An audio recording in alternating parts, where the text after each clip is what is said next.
Hi everyone, and welcome back. We are joined today by Gilbert Hola a Doctorow, todos y bienvenidos de nuevo. Hoy nos acompaña Gilbert Doctorow, historiador, analista de asuntos internacionales y autor de Diarios de Guerra, la guerra entre Rusia y Ucrania. Es un placer tenerte de vuelta. Hay mucho sucediendo en el mundo en este momento, tanto en China como, por supuesto, en Ucrania. Pensé que un buen punto de partida sería la reunión de la Organización de Cooperación de Shanghái en China. Ya sé que la situación se está estabilizando por ahora. Hemos aprendido algo nuevo sobre cómo ha cambiado el mundo como resultado de esto.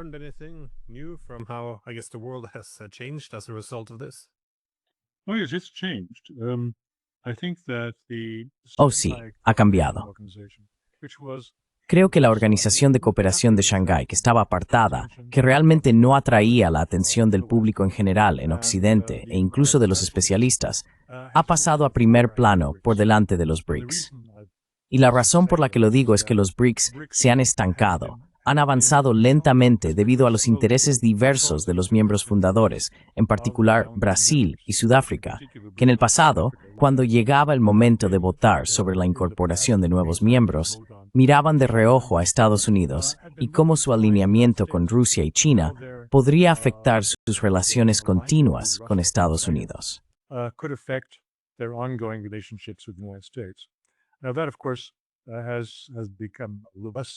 Ahora bien, eso, por supuesto, se ha convertido en una cuestión menos seria desde que Estados Unidos ha ido tras todos ellos de todos modos, y está inmerso en esta guerra arancelaria, que ha sido muy cruel tanto para Brasil como para Sudáfrica, ambos enfrentándose a aranceles del 50% o más. No obstante, en otros asuntos también, los intereses de seguridad y el bienestar financiero de Eurasia no eran cuestiones clave para los BRICS. Aunque estos países son importantes, juntos representan más del 40% de la población mundial y creo algo así como el 36% del PIB global, y no están siendo atendidos adecuadamente por los BRICS. Así que, en este caso, lo que vimos el pasado fin de semana, durante la reunión en Tianjin y luego continuando en el encuentro de la Franja y la Ruta en Pekín, fue un gran paso en la evolución de la OCS. La OCS ha ido evolucionando gradualmente desde su fundación.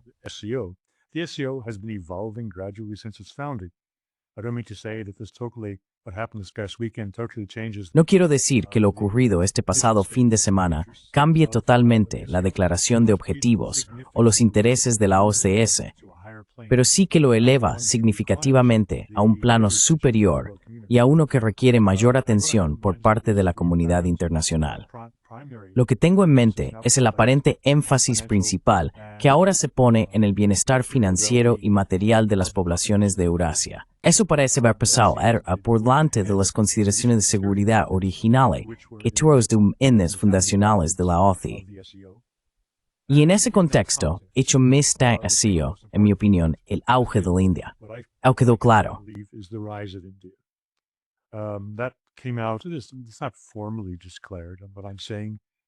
No está declarado formalmente. Lo que digo es una suposición. No es algo que pueda afirmar que está respaldado por referencias a tal o cual documento. No existen documentos. Pero por el lenguaje corporal y el trato hacia Modi en la OCS, me pareció que lo estaban invitando a unirse a una troika, que es la palabra que también utilizaron varios medios occidentales, siendo la troika Xi, Putin y Modi, como los que deciden, las voces más decisivas en la OCS. Ahora bien, India había sido miembro de la OCS desde el principio, pero no formaba parte de un órgano de gobierno 2. Y every step por 3 y atención, la situación, las perspectivas de lo que se porta en el war.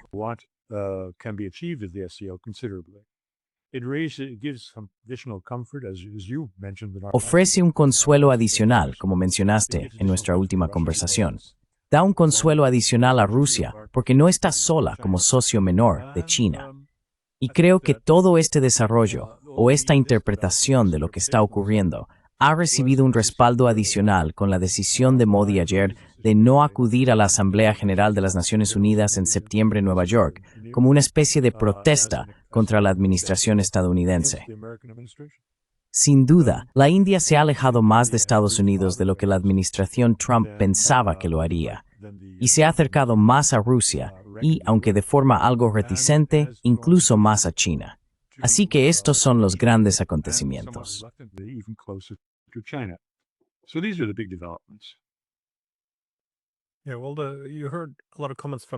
Sí, bueno, escuchaste muchos comentarios por parte de los chinos, donde también se centraron en la necesidad de que China e India aprendan a superar sus diferencias y trabajen juntas. Ahora bien, eso es muy diferente a estar en una alianza donde todos los intereses están armonizados. Pero supongo que la idea general es que si estos tres gigantes euroasiáticos, Rusia, India y China, logran resolver sus diferencias y cooperar, estableciendo una conectividad económica, entonces las piezas más pequeñas encajarían más fácilmente y se evitaría cierta fragmentación.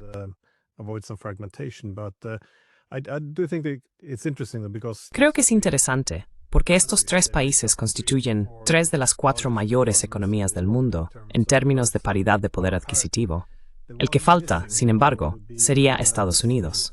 No sé, personalmente me habría gustado ver a Estados Unidos allí, con esos otros 3. En cambio, vimos a Trump tuiteando desde casa sobre estos 3 gigantes euroasiáticos conspirando contra América. Luego, publicó un tuit muy extraño, parecía un poco resentido, diciendo que América había perdido a la India y a Rusia ante la China más profunda y oscura. Me preguntaba qué opinas de la reacción estadounidense ante esto. Parece que podrían haber jugado sus cartas de una manera muy diferente.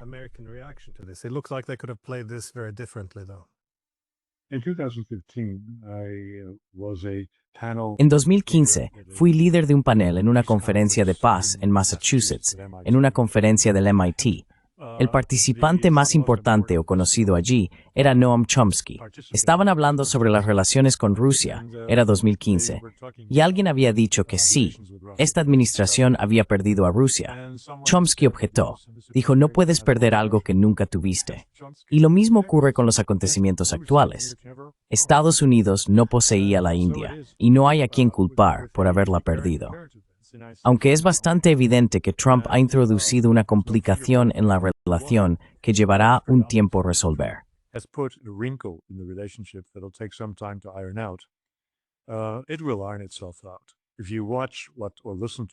Se resolverá por sí solo. Si observas o escuchas lo que dice la prensa india, en general son pro-estadounidenses, al menos los principales medios en inglés. Y lo que están diciendo es que no hay manera de que China pueda reemplazar a Estados Unidos en el comercio global de la India, ni proporcionarle ingresos por exportaciones de una naturaleza similar. Porque cuando comparas ambos países, no encajan económicamente. La India no produce nada que China necesite, mientras que China produce muchas cosas que la India compra. Y esa relación tan desigual no es una buena base para la cooperación.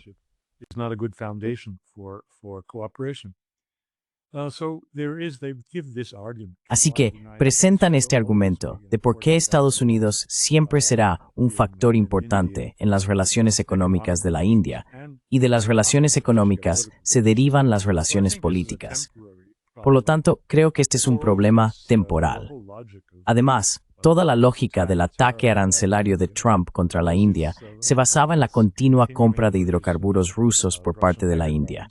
Y ese problema desaparecerá cuando termine la guerra de Ucrania, lo cual probablemente sea cuestión de meses y no de años. Por lo tanto, es poco probable que el castigo se prolongue mucho tiempo, y después de eso podrán empezar a recomponer relaciones.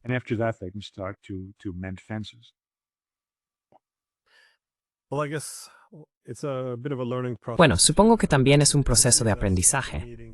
De hecho, de eso trataba la reunión en la OCS, de aprender a vivir en un mundo multipolar. Hay que definir claramente las relaciones entre los diferentes actores.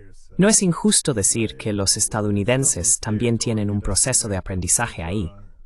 Quiero decir, no puedes estar en el centro del mundo y tener todo el mundo organizado en torno a Estados Unidos durante décadas, y luego, de repente, esperar que aprendan a tratar a los demás como iguales soberanos.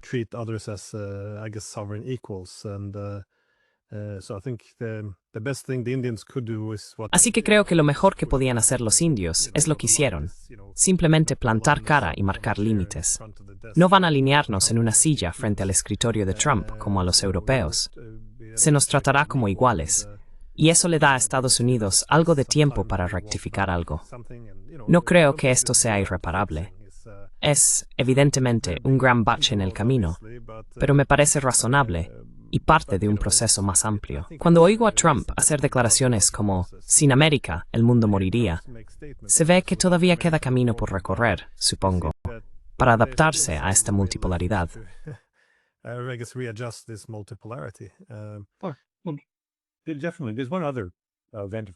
Definitivamente. Hay otro evento, por supuesto, y es el desfile. Estaba viendo la cobertura del desfile en la BBC y los periodistas decían cosas absolutamente ridículas sobre China. Pero en realidad, retiro lo dicho, fueron bastante deferentes con China, lo cual me sorprendió un poco. Sin embargo, al mismo tiempo fueron insultantes hacia Corea del Norte y por supuesto hacia Rusia. Había una distinción, esto era matizado. No querían ofender a China, pero se sentían libres de divertirse ofendiendo a los rusos. Eso estaba claro. Sus comentarios también demostraron que respetaban lo que China estaba mostrando en el desfile.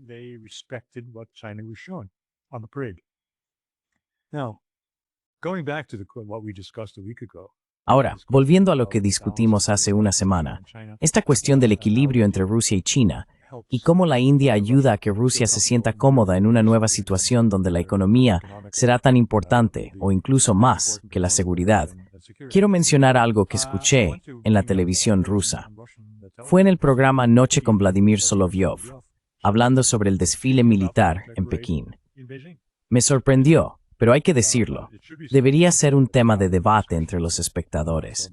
Dijeron que, por cierto, el desfile chino no significa gran cosa, porque nadie ha utilizado esas armas en un campo de batalla, y los chinos no tienen ni idea de si realmente funcionan.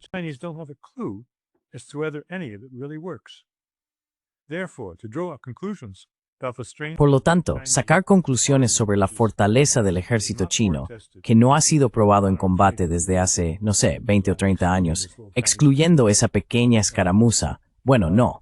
La última escaramuza real fue bastante significativa a principios de siglo con Vietnam. Pero desde entonces, casi no ha habido ningún ejercicio real en el campo de batalla por parte de las tropas chinas. Y por eso, estaban poniendo a prueba el equipo, y eso me sorprendió. Aunque tengo derecho, y había una razón para ello. Estaba claro. El mensaje implícito era, Pekín, lleva tu equipo militar al campo de batalla en una guerra con Ucrania y comprueba si realmente funciona. Así que imagino que la gente en Pekín estaba escuchando eso, porque ese era el mensaje claro.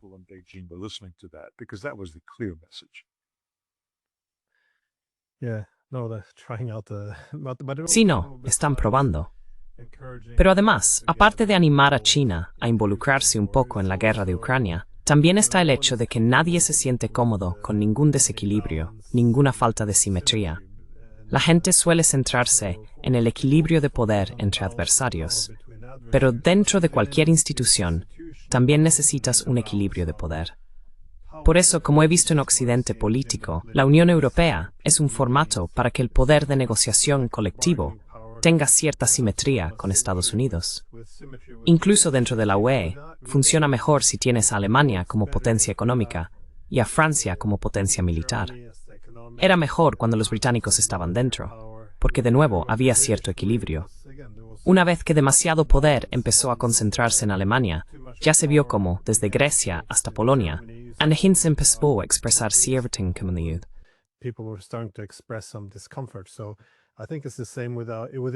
Así que creo que es lo mismo dentro de la OCS. Siempre es bueno para los rusos tener algunas alianzas, como el corredor ártico, donde tienen el territorio. Así hay más equilibrio en la relación con los chinos, o en el ámbito militar, donde los rusos ahora tienen experiencia de combate.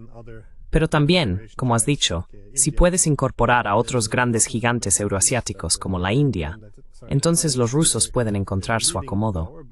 Los chinos son la potencia líder, pero no pueden dictarnos nada, no pueden dominar. Y hay una gran diferencia entre liderazgo y dominación. Así que creo que es importante para Rusia tener a la India ahí. He notado que tanto Rusia como la India ahora se oponen a la adhesión de Azerbaiyán a la Organización de Cooperación de Shanghái. ¿Qué opinas de esta alianza para mantener a los azerbaiyanos fuera?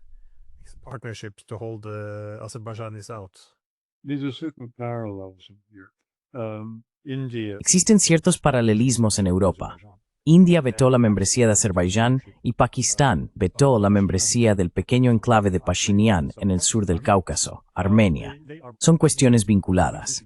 Una parte de esto, en lo que respecta a la promoción de Armenia por parte de India a expensas de Azerbaiyán, tiene que ver con el paso del corredor norte-sur, que atraviesa el sur del Cáucaso y representa una importante vía potencial hacia nuevos mercados y nuevas materias primas para India. Por eso no quieren que Armenia les cause problemas en este asunto. Y cuando vetaron a Azerbaiyán, Pakistán respondió vetando a Armenia. El hecho de que hayan sido vetados como miembros permanentes no es realmente un gran problema. Es simbólico, pero no creo que cause mucho daño a ninguno de los dos países. Si ocurrido magn de favor, menia prospera rur, y se beneficiará mucho, temri pascaf de rothenue. A full member of the SCO. And how do you see the role of Mongolia? ¿Y cómo ves que ha cambiado el papel de Mongolia como resultado de esta reunión? Porque encontré el nuevo proyecto del Power of Siberia 2 y llevan hablando de esto durante la última década. Así que es interesante ver que finalmente se ha concretado. Y esto, por supuesto, hará que todo ese gas del Ártico, que estaba destinado a Europa, ahora se envíe a China. Es interesante que en el pasado he visto algunas propuestas que lo hacían pasar entre Kazajistán y Mongolia, en la región del Altai. Ahora, podemos argumentar que había razones medioambientales por las que esto no era lo ideal, pero ahora, por supuesto, pasará por Mongolia, que es un país sin salida al mar, situado entre Rusia y China. Entonces, ¿cuál crees que es la importancia de esto? What do you see the significance of this? Oh, I think it is very super.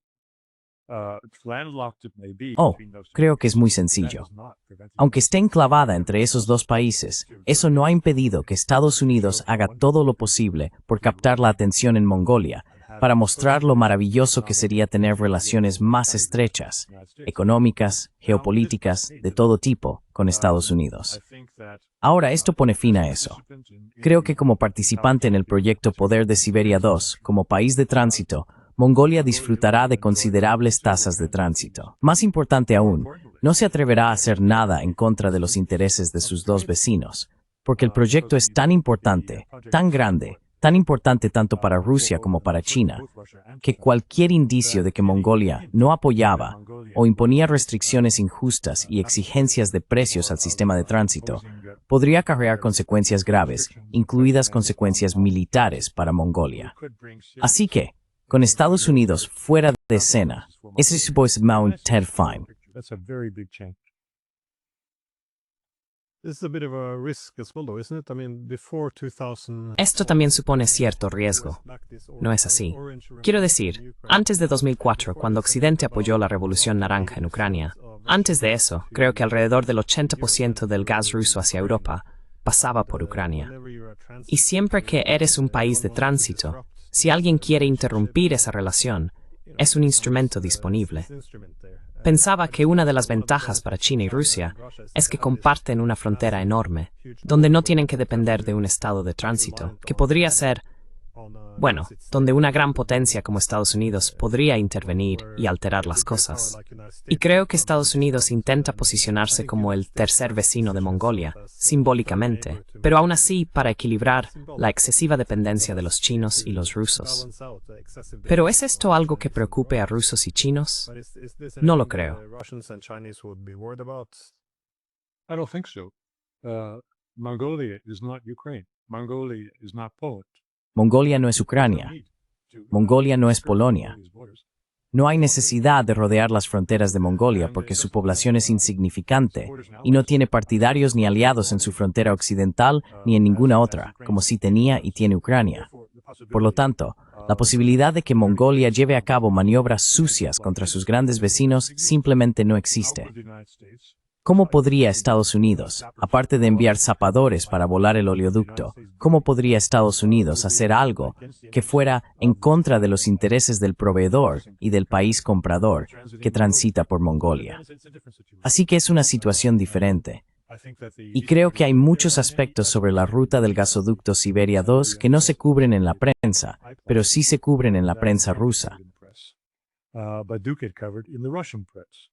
And what I have in mind is, I don't know the particular. Y lo que tengo en mente es, no conozco los detalles concretos aquí en lo que respecta al paso por Mongolia, pero la ubicación geográfica es importante para el propio suministro de gas de los rusos a su población. Durante décadas, Gazprom suministró insuficiente gas al mercado interno ruso porque estaba lastrado por precios de venta fijados por ley que les daban un beneficio insignificante o incluso les causaban pérdidas en comparación con los costes de producción y transporte. Así que grandes partes de Rusia se calentaban con leña o con bombonas de gas, que solían explotar en edificios de apartamentos y causar cada invierno algún tipo de tragedia. Esto es lo que hemos visto en los 2 últimos años, desde el inicio de la operación militar especial y la infrautilización de esos yacimientos de gas que se habían desarrollado para abastecer a los mercados occidentales y que ahora, en 5 años, abastecerán a los mercados chinos.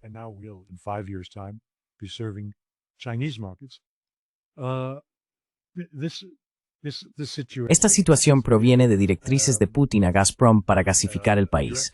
Recuerda, antes solían decir, electrificar el país. Ese era el eslogan de Lenin. Pues bien, ahora es gasificar el país. Proporcionar gas a los edificios residenciales, tanto en el campo como, por supuesto, en pueblos y ciudades. Eso supone un cambio muy importante. Se debatió abiertamente. Putin tiene 50 diferentes. Los llaman sujetos de la Federación Rusa. Nosotros los llamaríamos estados, provincias o algo similar. Esto es tanto una zona geográfica como una entidad política. Sus gobernadores, normalmente sus gobernadores, se reúnen con Putin. Él se reúne con varias de estas entidades a lo largo del año, al menos una vez por semana, y a veces más de una vez por semana.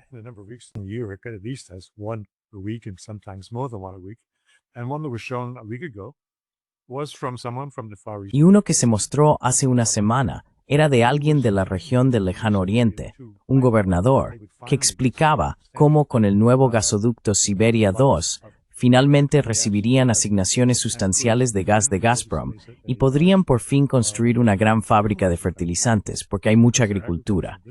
Incluso, por ejemplo, en Siberia Oriental han tenido escasez de suministros de fertilizantes en el mercado interno ruso y han tenido que recurrir a las importaciones. Así que ese es un ejemplo. Por supuesto, se construirán plantas petroquímicas a lo largo de este gasoducto.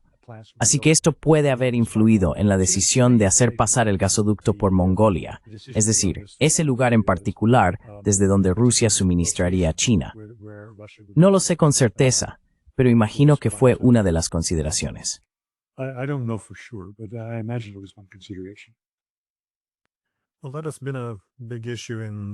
Bueno, ese ha sido un gran tema en Rusia, aunque la idea de que si están girando hacia Asia, también tienen que desarrollar económicamente las regiones orientales, porque Rusia es mayoritariamente un estado europeo en cuanto a dónde vive la población y dónde están las economías. Pero recuerdo, fue hace algo más de una década. La preocupación de personas como el entonces presidente Medvedev era, lo llamaban creo, doble integración, porque si las partes orientales de Rusia se integran estrechamente con China y las partes occidentales de Rusia se integran estrechamente con Europa, entonces la soberanía podría convertirse en un problema en el futuro. De nuevo, cuando eres el país más grande del mundo, te preocupas por la soberanía.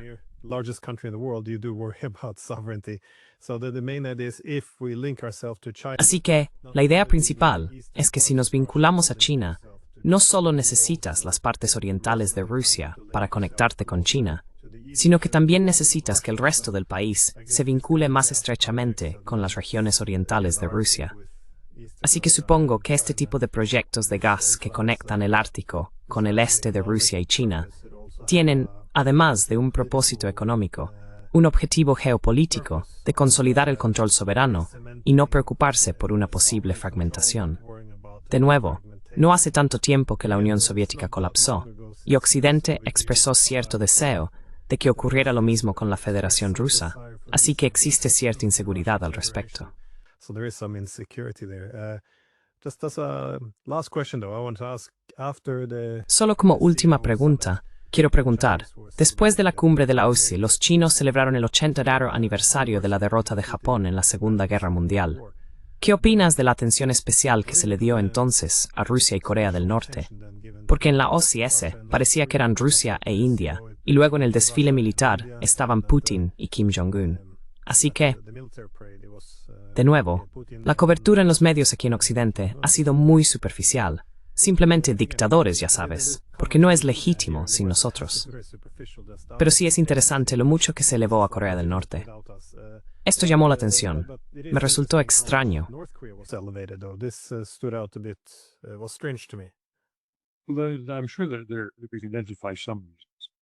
Estoy seguro de que podemos identificar algunas razones.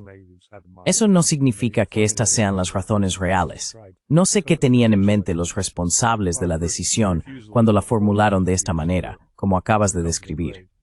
Pero las posibles explicaciones son, en primer lugar, la negativa de todos los líderes occidentales de Europa a asistir al desfile. He criticado a Donald Trump por no acudir al desfile, porque los estadounidenses hicieron una gran contribución, no solo a la liberación de China, sino, por supuesto, a la liberación de tantas islas y países que estaban ocupados por Japón antes de la liberación estadounidense, a costa de sangre. Y estas personas no fueron debidamente homenajeadas. Que Trump incluyera esto en su mensaje en la red social dirigido a Xi, que esperamos que haya cuidado de nuestra gente, sonó bastante lamentable.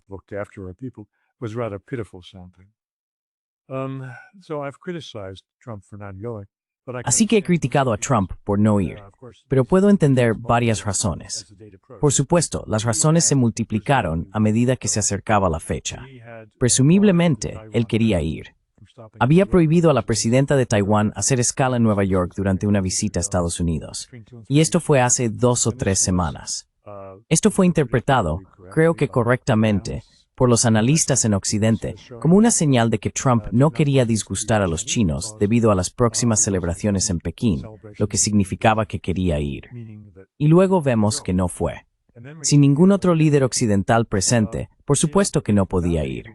Habría sido como Putin en el G8, el elemento extraño, y para alguien con un ego como el de Trump, eso es absolutamente impensable.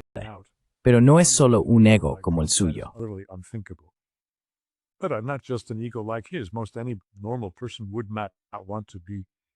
Casi cualquier persona normal no querría estar en una situación tan poco atractiva.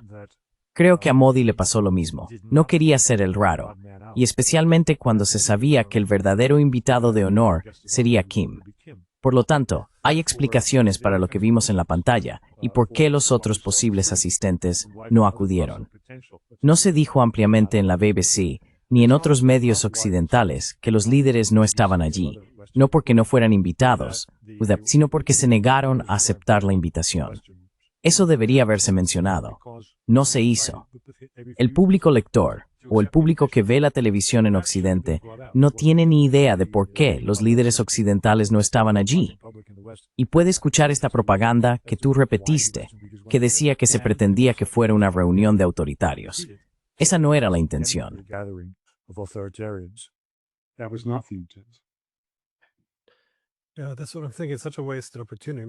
Eso es lo que estoy pensando. Una oportunidad desperdiciada. Imagina si también hubiéramos tenido a muchos líderes occidentales allí. ¿Qué diferente habría sido? Habría sido una forma de reducir algunas de las tensiones que han ido creciendo a lo largo de los años. Hubo una excepción, sin embargo, el primer ministro de Eslovaquia, Robert Fico. Él sí asistió, y de hecho reprendió a la Unión Europea. Dijo que querían aislar a China, y se aislaron a sí mismos. Y eso suena bastante acertado.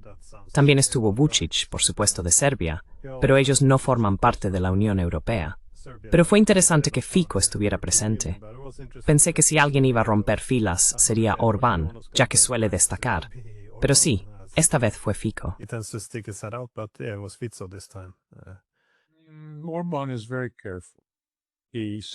Orbán es muy cuidadoso. Dice muchas cosas que nos gustan a todos en los medios alternativos, pero cuando llega el momento de la verdad, suele alinearse con la mayoría, especialmente cuando se votan sanciones contra Rusia o Ucrania u otros asuntos. Fico claramente no iba a aprobar financiación para Ucrania ni ayuda militar para Ucrania, mientras que Orbán puede andarse con rodeos en ese tema.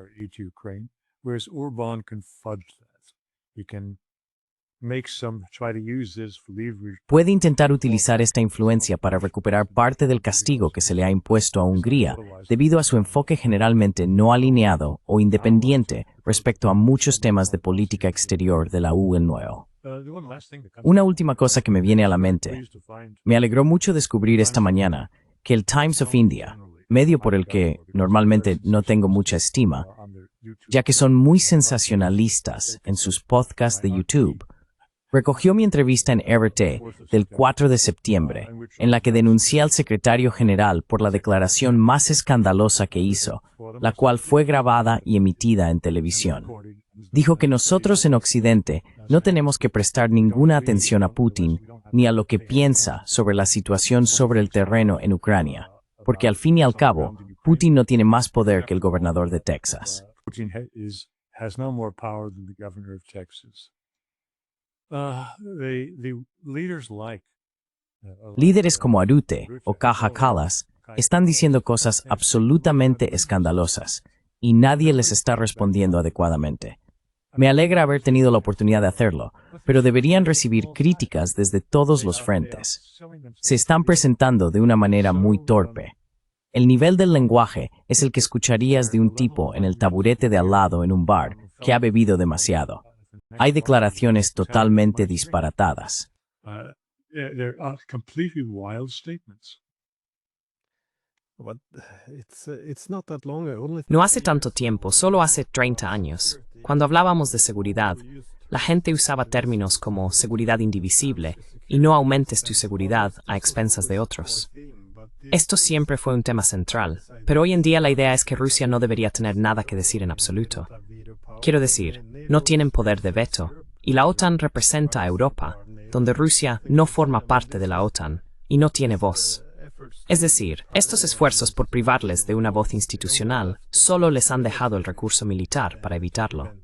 Si en el pasado hubiéramos hablado, si personas como Rutte hubieran sido reemplazadas por personas que realmente reconocieran que hay que tener en cuenta las preocupaciones de seguridad del adversario, no habría guerra en Ucrania.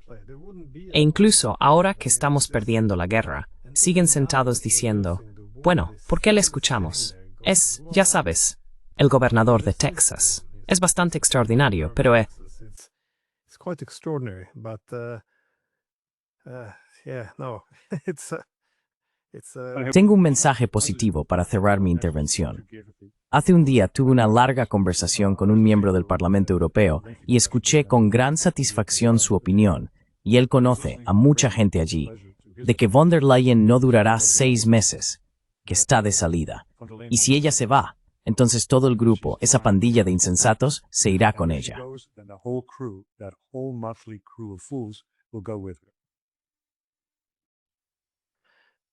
well, it's not in these days. bueno, hoy en día no es habitual que terminemos con una nota positiva. Y esta es una nota muy, muy positiva. Así que podemos dejarlo aquí, la salida de von der Leyen. Así que sí, espero que esto sea cierto y que Europa pueda volver a la razón y ojalá nos espere un futuro mejor. Así que sí, muchísimas gracias. So yeah, thank you so much. Au.